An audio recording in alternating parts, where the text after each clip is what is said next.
pour changer si on parlait de nouilles? Hein?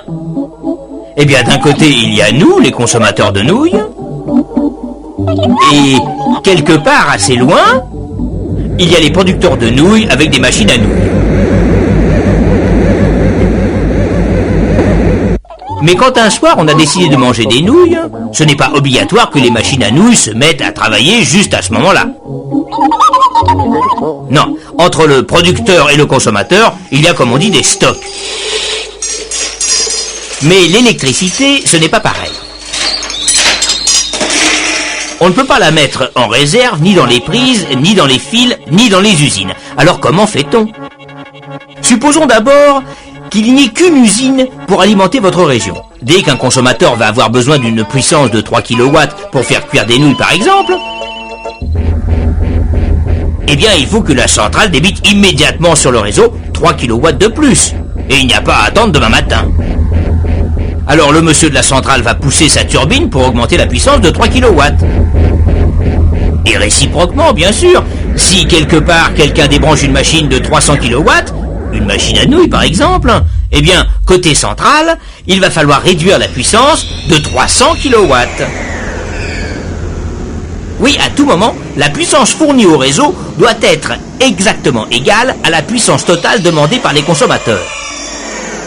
Or, cela peut varier énormément. Voilà par exemple de gros nuages qui arrivent sur la région. On n'y voit plus bien, il se met à faire froid, les gens vont allumer leurs lampes, regarder la télé, les chauffages électriques vont se brancher. Cela va faire je ne sais combien de mégawatts en plus et brusquement, je vais avoir une pointe. Or, une centrale électrique, ce n'est quand même pas comme une auto. Et monter et descendre brusquement en puissance, les centrales, ça ne les arrange pas tellement. Sauf bien sûr si elles sont prévues pour ça. Mais heureusement, je me suis entendu avec mon collègue de la région d'à côté. Il me donne de l'électricité.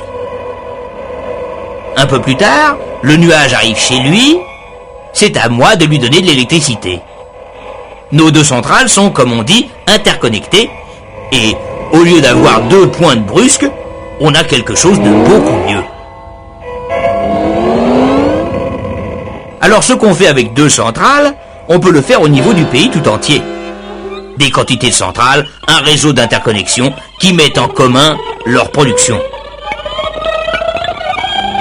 Mais on ne peut pas demander aux messieurs de toutes les centrales de passer leur temps à se téléphoner pour se synchroniser.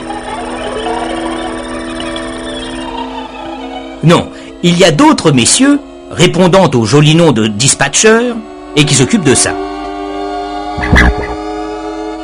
Ajuster à tout moment la puissance totale de toutes les centrales à la demande totale des consommateurs. C'est leur problème. Ils ont fait des prévisions et ils savent que tout au long de la journée, il va falloir fournir une puissance minimum de tant de millions de kilowatts. Cette production de base, comme on l'appelle, nos dispatchers vont l'assurer en priorité avec les centrales les plus économiques, celles qui utilisent les énergies qui coûtent le moins cher au pays.